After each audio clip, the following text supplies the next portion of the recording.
Dishonor, Chapter 33-36. I felt ill after Viserys' little pity party in my solar, but I wasn't going to turn down a chance to be free from Dragonstone, so I agreed. His joy made my stomach turn and his hug nearly broke my ribs. He eventually fell asleep on the couch in the solar, which was probably for the best. The last thing I needed was for him to break his neck falling down the stairs and kick off the dance early. I left him with Ser Fel and went to find Laenor, who was very much unavailable. Very, very unavailable. As was Joffrey. At least they'd made up. Silver linings and all that. I ordered a pitcher before taking refuge in my rooms, and following Viserys' earlier example of solving his problems with alcohol, tried to banish the lonely ache that had sprung up in my gut at the sight of the two men. I'd polished off half of it before Lena arrived. Not for the first time I was forced to wonder if one of the two had somehow borrowed Tyrion's time-traveling powers and they'd started off as twins. Either that or Rhaenys had figured out how to clone people. "You left the feast," she pointed out as she sat down and stole my goblet, finishing it herself. "And you left me alone with the twins." "The king demanded my attention," I told her. She refilled the goblet and snorted before taking a long drink. "Yes, and the twins wanted mine. They poured honey in my wine because I was being too sour." "What did Viserys want anyway?" she asked with the same kind of derision I reserved for mentions of the man who'd sired me. "We spoke about you." That got her to put the goblet down. I stole it back as she raised an eyebrow. "Me?" A hand fell to her stomach and I shook my head. "You did not dash." "About how you nearly became his wife," I told her. She gave me a horrified, incredulous look and then shuddered dramatically. I couldn't help it, I laughed. "We may disagree on my uncle, but at least we agreed on the matter of Viserys. I was thinking how it was a good thing you didn't marry him." "Really? I'd hardly make as much trouble as Alicent." "We would have been close," she said, almost wistfully. My smile flickered at the reminder of the friendship that had been destroyed by Daemon. Did she miss it too? "Okay, play it cool, we're seducing her from Daemon. A moment of genuine bonding is definitely a good thing. I was more thinking that if he'd made me heir over your children, Rhaenys would have fed me to malaise." That startled a laugh out of her and she took the cup back as I finished it. We traded stories back and forth for a while, her of her travels and mine of old court scandals. Lena was easy to talk to when she wasn't being a brat, and I was forced to admit I missed this closeness between us. I was halfway through telling a particularly amusing story regarding Laenor during our bedding ceremony when she interrupted me, cheeks flushed red with wine. Rhaenyra," I peered at her through the alcohol-induced haze. She seemed to be very much struggling with her next sentence. "I do not like men much. I was happy when your father refused the marriage. Daemon is the first man I've ever. What I'm trying to say is, when we first." "Oh gods, please don't give me an in-depth history on yourself and Daemon. I was way too drunk for this." I moved to the window and stuck my head out into the breeze for a while, letting the sea air cool my wine-heated cheeks. Her hand touched my back a moment later. "Sorry. I know it pains you to speak of him.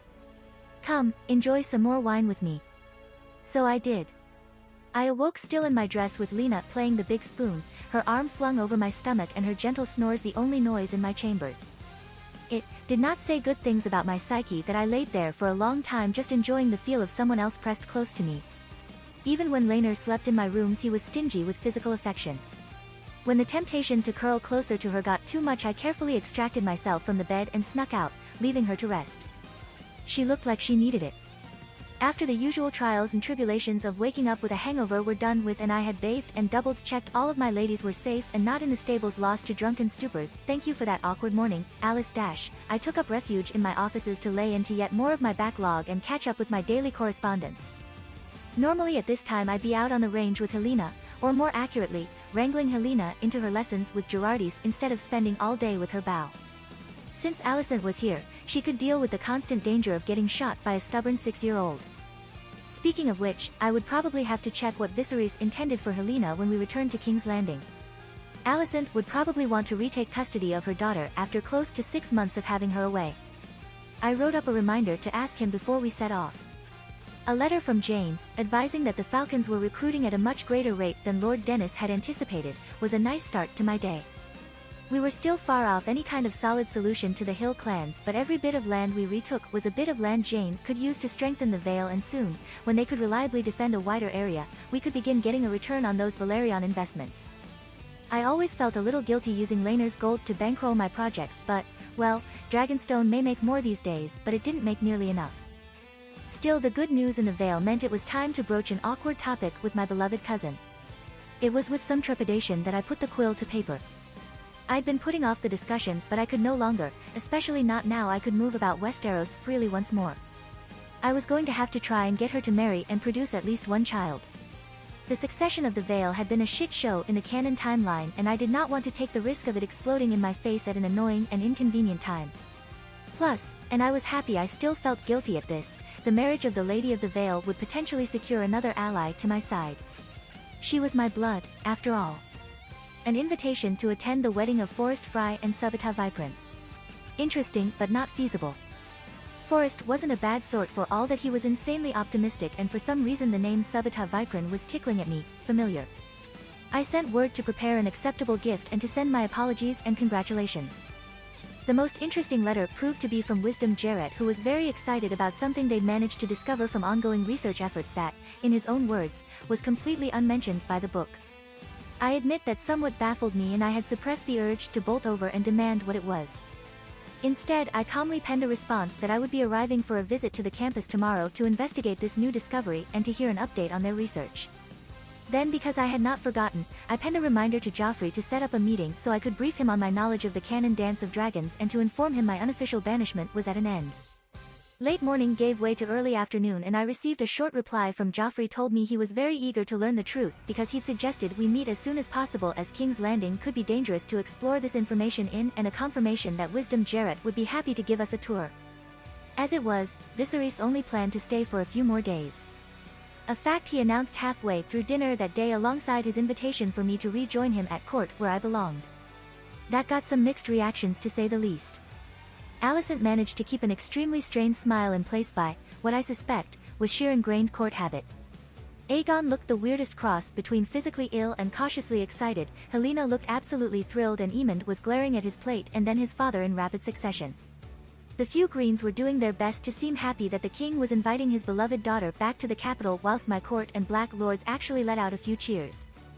The next fright I had was Laenor bursting into my rooms at first light the next day and all but bouncing on my bed like a child on Christmas morning before bothering me about the tour we were going on. I was not a morning person. I may have said something quite rude in response. He dragged me out anyway and forced a cup of juice into my hand. "Do you think you might know what it is?" he asked before taking a sip from his own cup. The maids he'd brought with him laid out some fruit for us before bowing and leaving us alone. "I have no clue. I don't even know who is supposed to have discovered this brand new thing," I replied, and stole his slices of pear in recompense for the early morning wake-up call. He pouted before giving me a sly smirk. "I heard my sister spent the night in your rooms. I'm pretty sure that pear is in my lung now." He was almost cackling when I finally managed to recover from my coughing and spluttering. "Please tell me that isn't a new rumor," I begged before gulping some juice down. He began laughing even harder but shook his head through his mirth. I sighed in relief. The last thing I needed was accusations of infidelity with both Joffrey and his wife. That'd be just Alicent's style, paint me as someone so depraved I couldn't even stick to one gender of lovers, and the fact she would be on the right path is galling as well. A pit of nerves opened up in my stomach as his laughter died into chuckles. "Well, I wouldn't have to monopolize your sister if someone weren't completely allergic to physical intimacy." I bit out and then realized what I said as his eyes went wide. "Wait.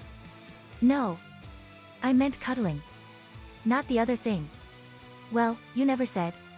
"Did you want me to?" he asked. "Dear Seven, kill me now." I think my face had gone neon by the time he leant forward and patted me reassuringly on the hand. "Don't worry. Lena only told Joffrey because she woke up with one of your bracelets pressed into her side and ended up with a wicked-looking bruise." "Oh. I see. I wondered where that went." "Please don't tell me Joff dash," I started, but Laenor's giggling interrupted me again. "I hate you sometimes," I mumbled, which sent Laenor off laughing again. "But he did say good work. Lena is very much close to seeing sense," he told me in a low tone. I blinked in surprise at that. I hadn't thought it had been all that helpful, but if Joffrey said otherwise. The twins arrived sometime later to help me dress, and I dispatched Laenor and his exhausting enthusiasm to get Joffrey and Lena. The former because I was going to tell him the future on the way back, and the latter because I wanted to try and impress her with the book. We took the horses there. Laner kept up an endless chatter the entire way, waxing lyrical about all the different ways the book would help Westeros advance and how they would help secure our houses for generations. Joffrey was politely interested. He already knew, of course, and had likely already put much more thought into what the technology one had revealed could do for our cause.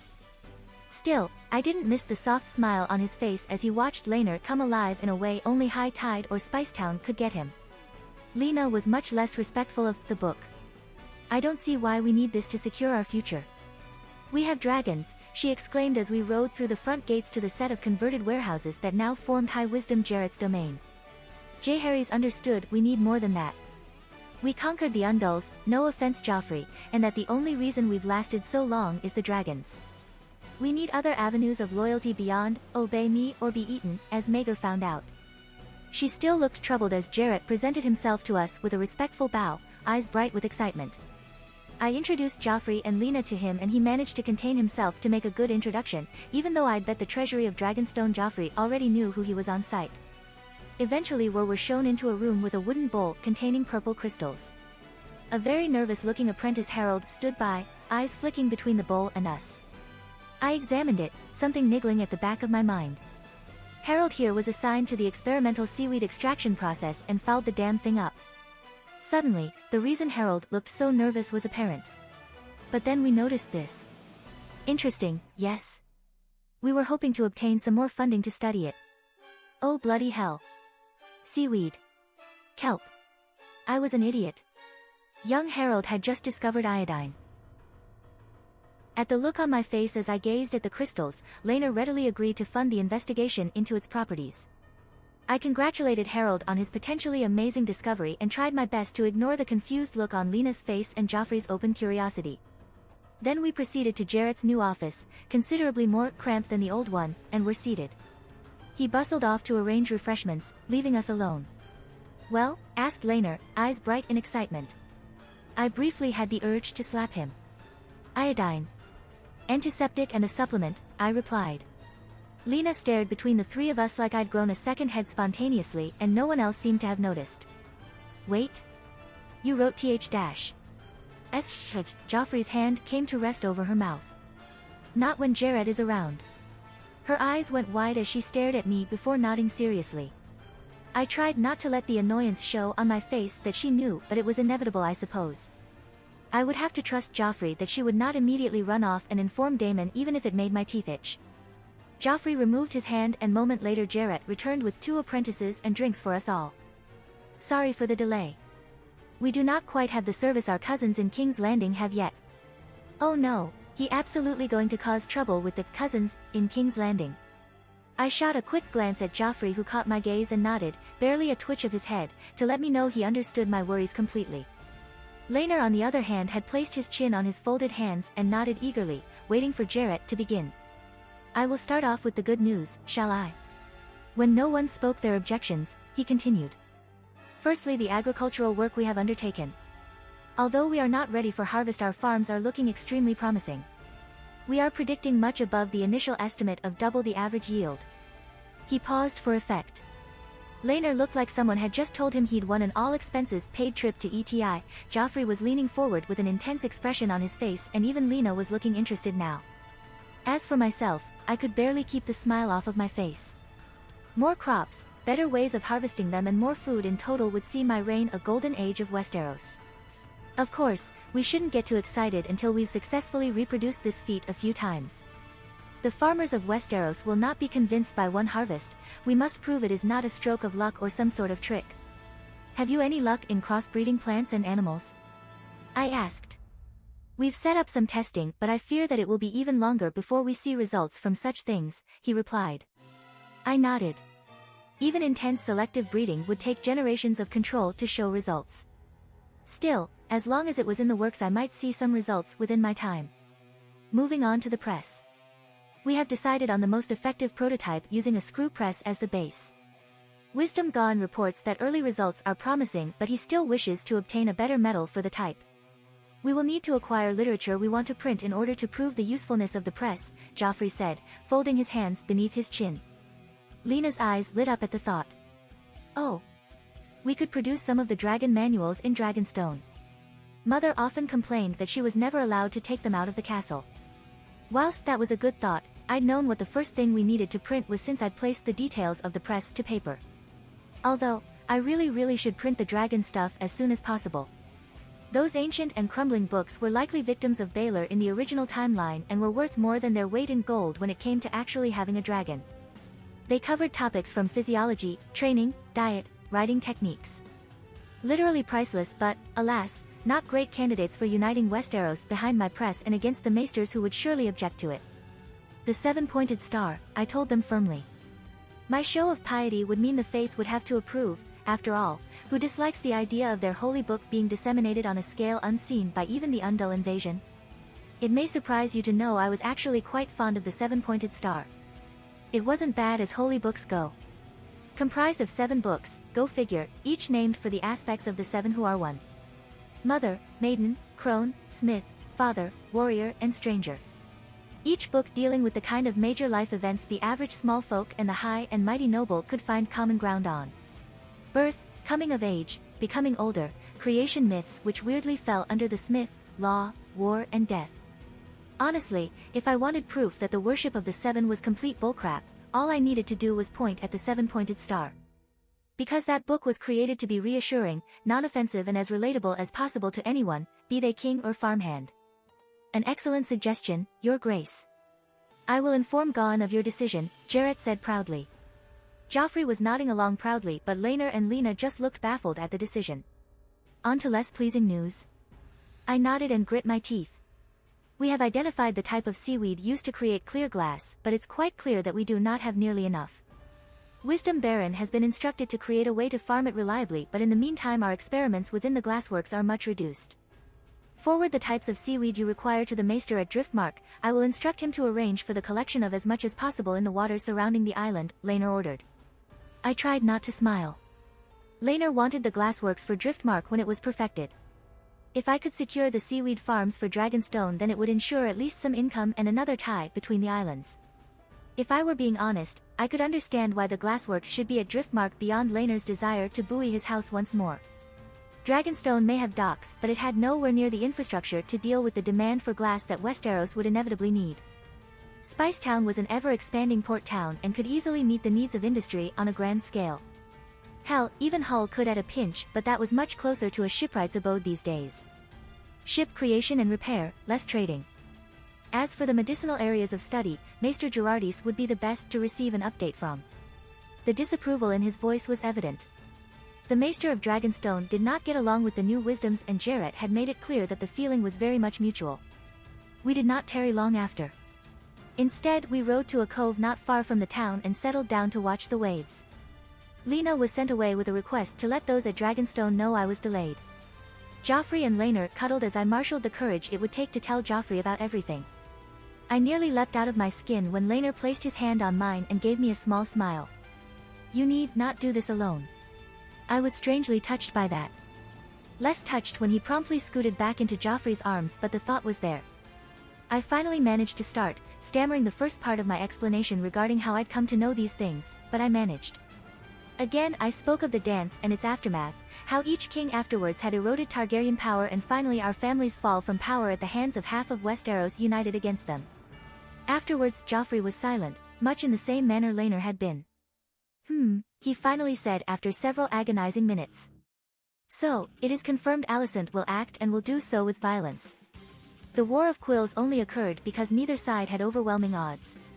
If it looks like we'll win a great council outright, she'll skip words and go for swords. I told him. Alicent puts too much stock in her reach, man, snorted Joffrey with all the arrogance of a Stormlander. Still, it makes her courting of Lord Paramounts all the more worrying. Lords will vote freely in councils because it is anonymous, not following their lieges in battle and war is another thing entirely. We waited again as he tilted his head back and forth, occasionally squinting as something occurred to him.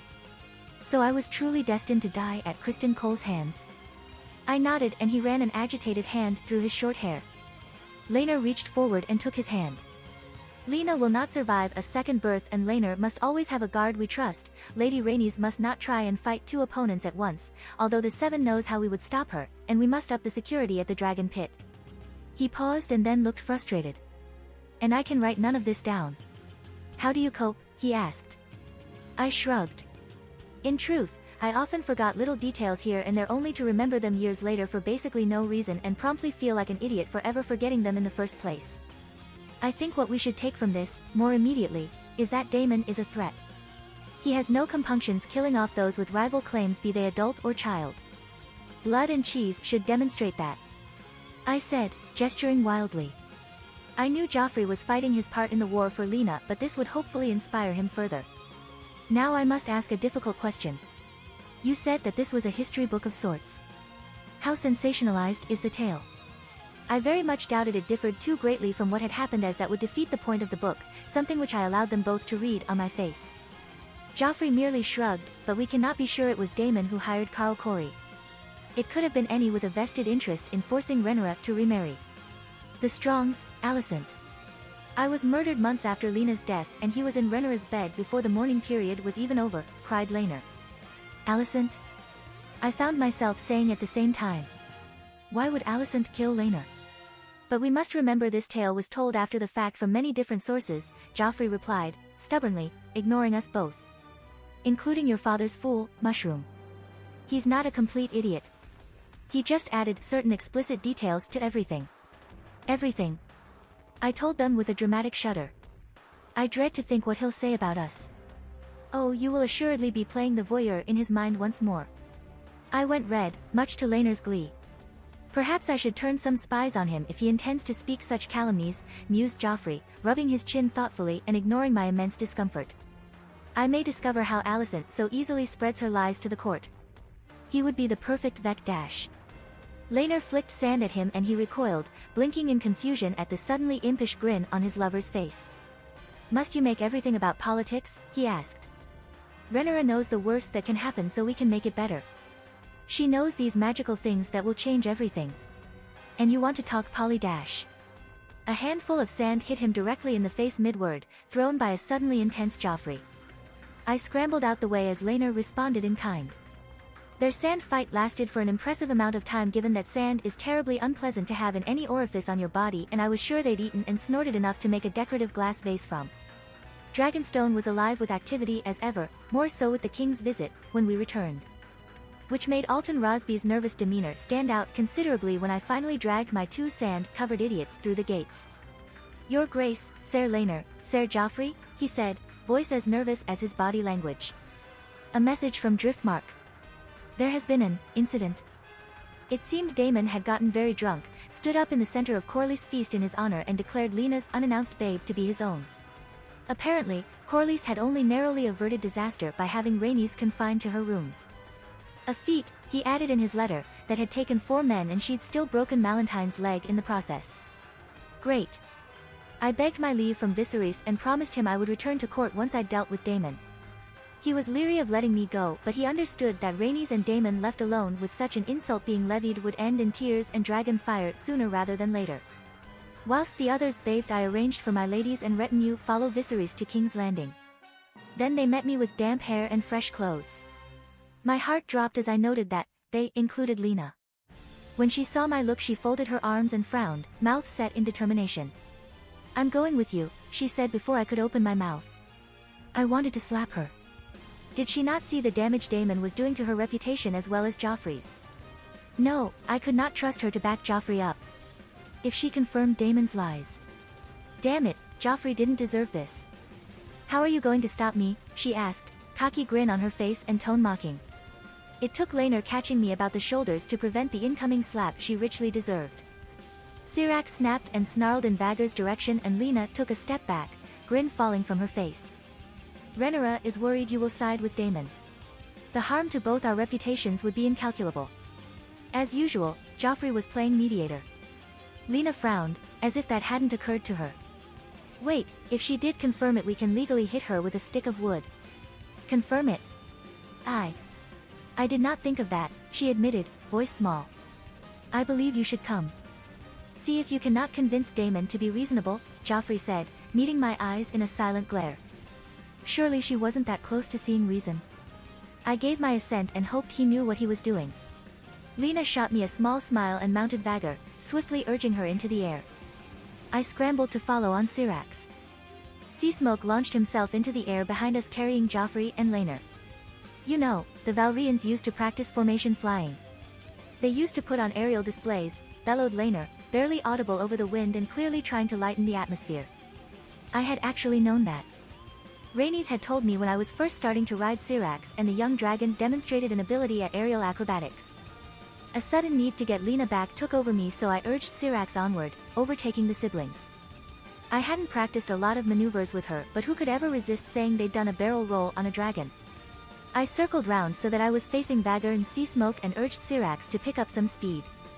Underneath me I could feel her go taut with excitement and anticipation. That the only thing that really roused my lazy dragon from her naps was the idea of aerial acrobatics. It was amusing to note. We rushed towards them and I just caught sight of Lena frantically trying to pull Vhagar out of my path before Syrax started up. She snapped her wings inward and we rolled, the moment of vertigo as I looked up and saw the sea was brief as we ended the roll behind the two Valerian dragons. Syrax let out a bellow of approval as we went into a wide turn and began catching up again. I fell back in beside Vhagar and ignored the rude gesture Lena shot my way. From the way Laenor was sitting in his saddle and the way Joffrey was clutching at him, I would say that Laenor found the stunt hilarious. Serves her right anyway. She could do with a bit of worry in that empty head of hers.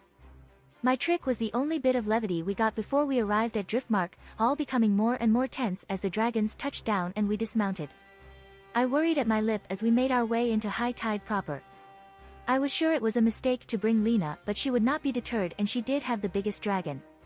Sea Smoke and Syrax against Vhagar would be a no contest kind of fight if we weren't aiming to kill. Daemon was in the feasting hall. Drunk, I noted with a flicker of fear and shame.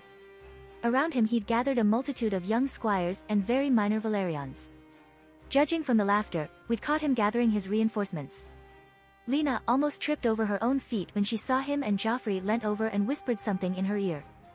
She turned a wide-eyed gaze on him and then smiled a small and fragile smile. Unfortunately, that was the moment Daemon and his cronies spotted us. Ah. So you've returned to answer for trying to steal my child. My wife, he bellowed. The hall was set murmuring and I felt the need to summon Syrax and wipe his smug smile from his face. I could guess at his game. He wanted, no he needed, Joffrey to challenge him to duel. A duel Joffrey could not win. A duel Joffrey would instigate because Joffrey was still the Knight of Kisses for all I liked to think of him as the calm and controlled spymaster he'd forged himself into. Why Prince Daemon? I had no clue Joffrey had lain with Rhea Royce as well.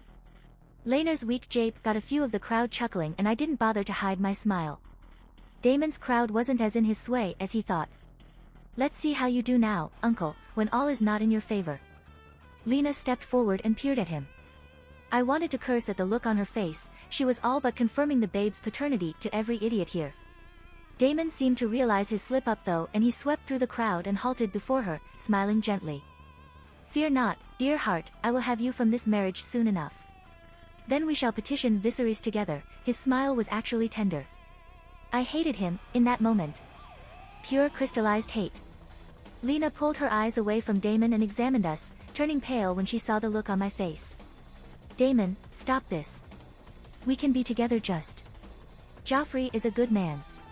He just wants to help, she whispered in a low voice. Daemon's jaw clenched as he glared up at the man in question. Lena took a step back and looped her arm through Joffrey's and shot me a pleading look. I forced myself to breath. It was the best I could ask for. An almost rejection of his overtures and stepping back into Joffrey's arms, the optics were not great for Daemon. A fact he'd realized as his face screwed up in confusion. He followed Lena's look and our eyes met.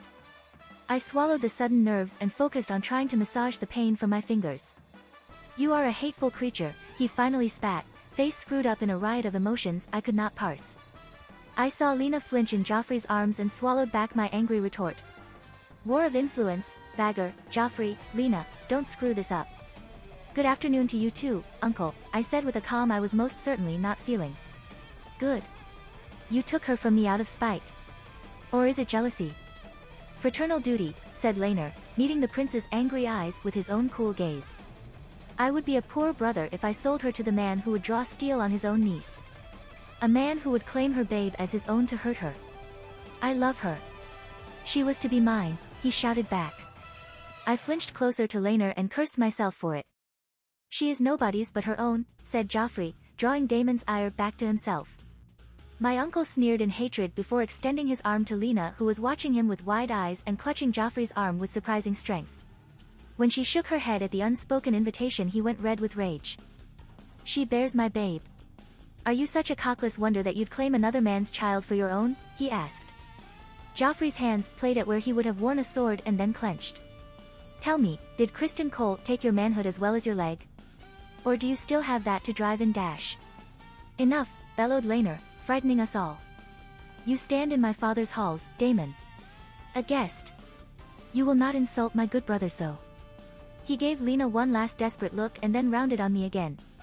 Tell me, niece, do these boy lovers please you so? Do they perform for you? Did you seek to marry my Lena to the cripple so you could secure him the teal and silver your husband desires? At least I can be sure it's not because you want to bed her yourself. I have seen your lustful eyes on me, niece. Stop it. Stop it. Why are you being so cruel? Sobbed Lena, sagging onto Joffrey and causing him to stumble slightly. Blazing hot anger coursed through my veins, and if it hadn't been for Laenor's hold around on me, I would have surged forward and given my all for scratching his face off. As it was, I managed one step before Laenor drew me back, arm coming round to pin my free hand to my side. Probably to prevent me launching a dagger at him, I realized through the fog of hate. Daemon, enough, came Corlys' bark, and I realized he'd joined us, 2 guardsmen at his back and several more sending the crowd from the room. This is unbecoming of one of your station. Daemon all but snarled at the man. Unbecoming? I am a king. My brother is your liege. He turned to look at us all before his sneer fell back into place. I have tarried here too long. I will petition Viserys directly. He will not see you. He has given me control over your banishment, I told him, proud of my steady voice, as he stalked away. He froze at the threshold of the hall and spun around, face a mask of disbelief. No, no, he will see me. You are lying. She is not, old friend. King Viserys sent the command on a raven today. I had hoped to speak to Rhaenyra in private before she made her decision. Corlys' voice was gentle as Daemon sank back against the great oak doors, face as pale as snow. You promised me her hand. She loves me, Corlys, and I love her. You promised me. The desperation in his pleas saw my urge to vomit returning. Beside me Laenor was stiff, hands almost painfully tight around my arm. Corlys stepped forward and joined him by the door. I promised you support to petition the king. I promised you that if you obtained the annulment, you would have her hand. His gentle tone became much harder. You forced the issue by bedding her, getting her with child. You drove her away when you started with your threats and bravado. Can anyone blame her for her fear? When she runs from a man that threatened to kill everyone between himself and the throne if that is what it took to marry her. Laenor's hands tightened again at that, and I hissed, partly due to the pain but also due to the fact that this was the first I had heard of the threat. From the look on Laenor's face, the threat was not new to him though. I risked a glance at Lena and noted it was me she was watching, not Daemon, her eyes round with fear. Was she afraid of me or him? Why would she be afraid of me? Daemon slumped even further, face focused on the ground between his shoes. He drew in a shuddering breath after a while and tilted his face up to face the man he'd conquered a kingdom with. I would make a better Goodson than him. Help me, he pleaded. You have not shown yourself to be an exceptional husband so far. Lady Rhea could attest to that, I observed. Corlys shot me an annoyed look as Daemon surged to his feet again, anger returning but not to the degree it had before. You will leave that bronze bitch out of it. She is just as hateful as you, he hissed, and I wanted to slap him again for the nickname he'd given her. She did not deserve Daemon. She was prickly, proud and blunt, but she was also kind and caring. I knew, although I would never say so aloud, that she had wished for a babe for the longest time. She made do with each child her sisters and their families brought into the world, but I know she wanted one of her own. This fuck had denied her that. Why would I leave her out of it? You claim to be a better husband than Joffrey, but at least he's bedded his wife, I replied with some heat, totally aware that I was being something of a hypocrite there. Joffrey's eyebrows shooting up told me I wasn't the only one aware. I can give her something no man ever could, he snarled. The life of an exile? Or is it the shame of a bastard? The constant danger of a war zone to raise a babe in? Asked Joffrey. Lena was clutching at him, white as sheet. I'd never seen her so terrified. I know what you think you can offer her, Damon. It doesn't make you special. You aren't destined lovers because she wants you. Corlys, Laenor and 2 guards were forced to physically restrain Damon as he threw himself forward, looking very much like he'd just gone mad and decided ending Joffrey's life was an excellent trade for his own. Enough, Damon, calm down now. Violence is not the answer. Evidently Damon did not agree because a few moments later his fist collided with Laenor's face. It took 4 guards to haul him off in chains, presumably to a cell. Corlys was furious beyond words, but that was nothing compared to Rhaenys. If Corlys ever got into her bed again, he'd be the smoothest motherfucker to ever exist. Joffrey, Lena and I sat outside his solar listening as the queen who never was picked apart his entire life, throwing insults that had us all blushing and Lena eyeing a nearby window. Ouch, Rhaenys did not hold back. Laenor had trooped back from the Maester's tower to inform us that his nose was broken but that it should heal fairly well. Joffrey mothered him excessively, and I learnt that the Knight of Kisses had apparently spent a fair bit of his youth getting into bar fights if the advice he gave Laenor for dodging punches was any indication. Finally, Rhaenys ended her tirade, sounding hoarse and furious still. And then Corlys called Joffrey and I in. Well, your plan has ended in a fine mess, I told him, not bothering to sit down. Corlys clenched his jaw. You do not need to inform me of such. How is Laenor? He asked. Broken nose. He'll be fine, replied Joffrey, taking a seat opposite Corlys. But that's not what you want to talk about, is it? You want a way out. Corlys said nothing, but I could tell he was angry. And humiliated. This was Tywin Lannister Light, who'd just had his entire plan blow in his face. He'd lost the esteem of his wife, son and daughter. He was in danger of losing every shred of political power he held. If I poked his pride now, I'd drive him away forever. If I showed pity, he would resent me. If I ignored him outright, he'd screw me over at the worst time possible out of spite. Curse these Westerosi lords and their prickly prides. I have something of an idea, if your grace and my lord will humor me. The best thing I've ever done is hire Joffrey, was all I could think as he outlined his plan. My uncle looked very much the worse for wear. Some of those guards had clearly not held back, and laying hands on the lord's son wasn't a good recipe for a peaceful imprisonment normally. His white doublet was stained with blood from a clearly broken nose, his wrists were raw from the shackles he wore, and his eye was already beginning to swell shut. Rhaenys sat by him, fingers drumming on her thighs and just daring him to start something with her angry glare. Damon, for his part, ignored us all, arranging himself into the closest thing to a lounge he could manage. I wanted to see him suffer. This has gone along far enough, Corlys said, after we were all seated. I swallowed down my annoyance that he would take that stance when he had started it. This was Joffrey's plan now, and he needed Damon to see Corlys as an ally still. Damon was definitely arrogant enough to assume breaking Laenor's nose would not have affected his relationship with the man. I must apologize. Damon's voice smoothly interjected. I was drunk and acted in a manner far below my station. We all tensed as he rose from his chair and dropped onto one knee before Lena, even if he was hardly going to be seducing her half-beaten and bound. Forgive me, dear heart, I love you so much it is all-consuming. I will regret scaring you like that, losing my temper like that until my dying day. You are the light of my life, command me and I am yours, he murmured. He closed his fingers around hers with an impossible gentleness, and it was real, actual love I saw on his face. Laenor's hand found mine as I swallowed around the sudden urge to scream. At least Lena seemed as discomforted by it as everyone else in the room, giving at least a token attempt to pull her hands back. He'd scared her, I realized. Suddenly all those warnings do not seem so far-fetched, do they, Lena? Damon. That was cruel. You were cruel. She seemed to struggle with words for a moment. You hurt Laenor. And you. You swore you'd never dash. She cut herself off as she seemed to realize the rest of us were still present. Forgive me, I should not have taunted you so. I should not have struck your brother so. Wait, what? Taunted? I'm missing something here. I'm sure of it. My eyes flickered to Joffrey, who was as stoic as ever. He had to know what they were speaking about. I had to trust he knew what he was doing. Damon dropped small kisses across her hands as she stopped trying to free herself and simply let her fingers go limp in his grasp. His kisses became desperate and I burned in anger. Damon, said Rhaenys, warning in her voice. Have some tact. She is a married woman. He stood and turned to Rhaenys, who rose to face him in turn. Corlys cleared his throat as if it were no great problem, but I could see he was tense. Daemon was shackled and already injured, but Rhaenys' power was melee's, not hand-to-hand combat. I will not abandon my love, Daemon said, backing off from his enraged cousin and turning his eyes on Corlys. I am the only man for her. Not this excuse. A warning glance from Corlys cut him off. Why can we not all ally and petition Viserys? Asked Daemon, mouth set into an unhappy curl and a whine in his tone. She loves me. Only me. Because it is no longer the matter of my daughter marrying, it's become part of wider political tensions, Corlys said, repeating Joffrey's earlier explanation.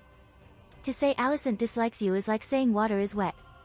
Her lords still infest the court, for all that they have fallen out of favor, and their only true opposition are Jane Eyre's Vale lords. So, Viserys cannot grant the annulment and offend both of those parties. My brother loves me. He will do so if it means my happiness, Daemon said stubbornly. I remembered the bitterness that Viserys had let slip during our drunken heart-to-heart and wasn't so sure. You mocked him for his entire childhood but are perfectly willing to use him when it suits you. Well, uncle, he has washed his hands of you. If it weren't for the fact that forcing you out now risks a tantrum, you'd already be gone. That he loves you is not in doubt, but he is king. King was said with some disgust there, Rhaenys. He cannot afford to offend the various factions. Neither can we. I will be clear with you, Daemon, for the sake of my grandchildren, I am united behind Rhaenyra's blacks. That may not please you, but I will no longer go against her. He looked towards me and nodded curtly. We have been at odds for too long, good daughter. If I want my son's sons in their rightful places, I realize I must put aside my own pride. I nodded, not trusting myself to speak. This was my price. My price for letting him back to the table. No more scheming, no more struggling for power, no more interfering. He is mine. Anything he does is for me and Laenor, and in time, his grandsons and his blood sit the Iron Throne. But first Daemon had to be dealt with. Joffrey had already set those wheels in motion, apparently. Give him the perfect solution to his problem in a way that ensures his pride will not allow him to accept it. Of course. When the time comes, my beloved niece will have my full support, he lied. Lena was nodding along with him, eyes bright. Rhaenys just sighed, dangerously close to despair or violence. Daemon, Corlys warned again, and the man dropped the pretense and glared at me. I will make sure she gets everything she deserves, he said, and I did not like the tone or the wording one bit. My hand gave a warning ache and I rubbed at it. Daemon? Lena wasn't completely stupid or blind, she'd seen the malice in the threat. He turned to her again and I could tell he wanted to rant and rage about how unfair he found everything. We would be loyal. To my family. To Rhaenyra. When they have only given disloyalty in turn. They would chain you here when you are a creature born to be free. I know your secrets, your follies. They would keep you from me and abandon you to your fears. She flinched at that, but he didn't seem to notice. I would have given my everything to Rhaenyra and she rewarded me with hate in turn. I delivered your father a kingdom and he failed to deliver me a daughter. Her mouth moved silently, repeating his words over and over as if he'd spoke them in a foreign language. I don't understand. You said we would help Rhaenyra and my brother. My urge to scream returned, but a look from Joffrey silenced me. I clenched my jaw as my uncle moved from his chair again and took her hands, dropping those small kisses over her fingers once more. She shuddered and I hoped it was in disgust. I love you. You are the only one I have ever loved. I am the only man you have ever loved. Our hearts are destined for each other. I would abandon the stepstones for you, I would fight the world for you, I would die for you and live for you, but do not ask me to fight for that hateful creature. His tone was low and urgent. I wanted to punch him, feed him to Syrax, anything. Anything other than sit here and watch him play the love-struck fool over Lena. Why do you hate her so much? She asked, eyes wide. That derailed my little revenge fantasy I had going quite thoroughly. She tempted me, dear heart, she made it clear she wanted me. Then she refused me, I promised her everything, to rule by her side, and she rejected me. She poisoned Viserys against me, had me dash. You are fucking delusional, I growled.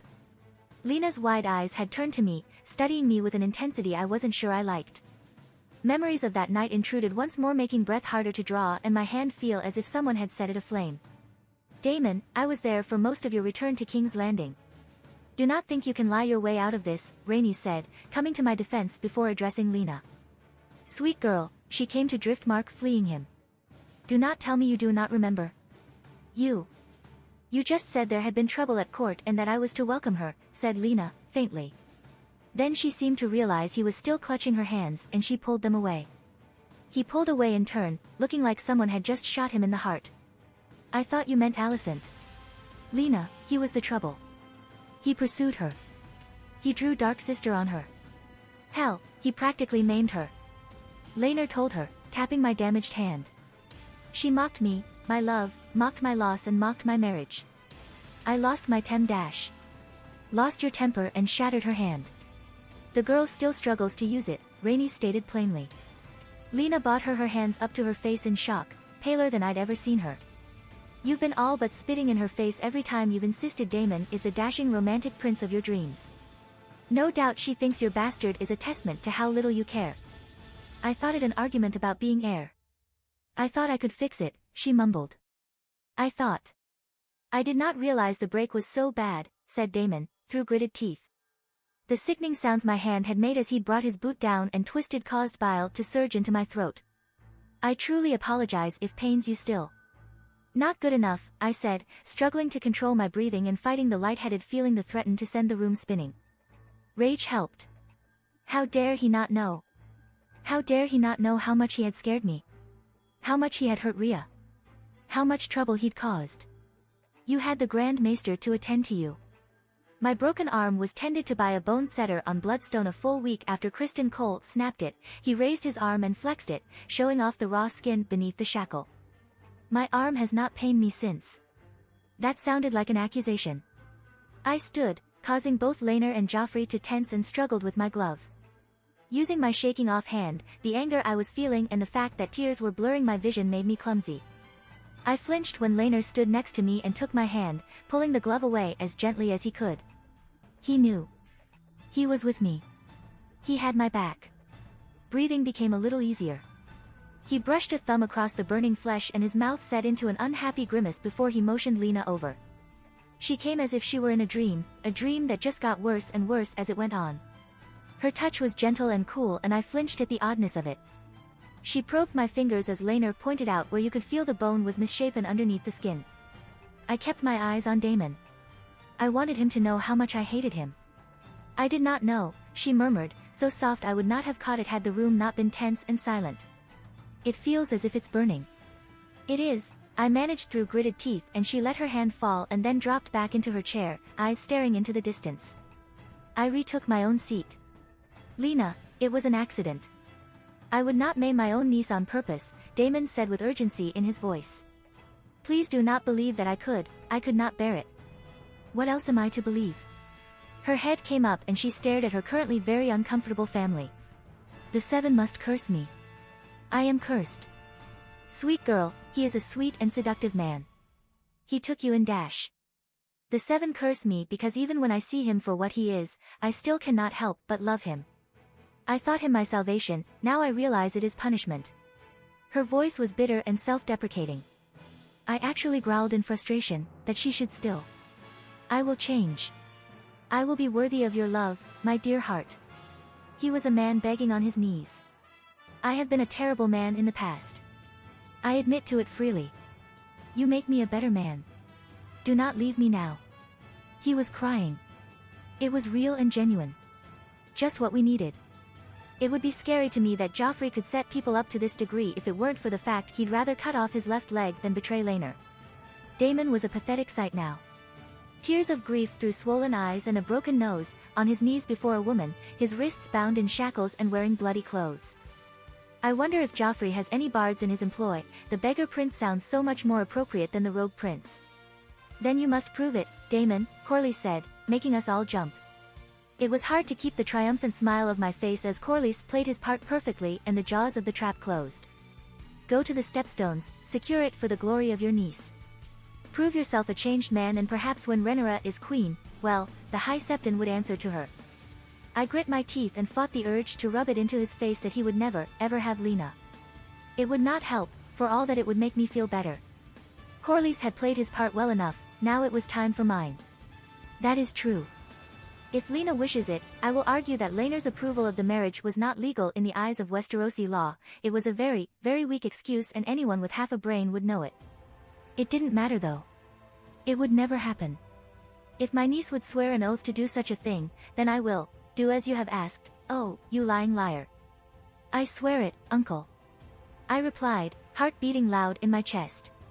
Secure the stepstones for me, help me take my rightful throne, and I will make sure you stand at the altar with Lena one day. He turned back to Lena, who still looked as if she was 3 seconds away from leaping out the window. Why did she think she deserved punishment? I will do anything to be with you, he said and kissed her hand one last time. I don't believe that for a second. So now we just need to wait for the other shoe to drop.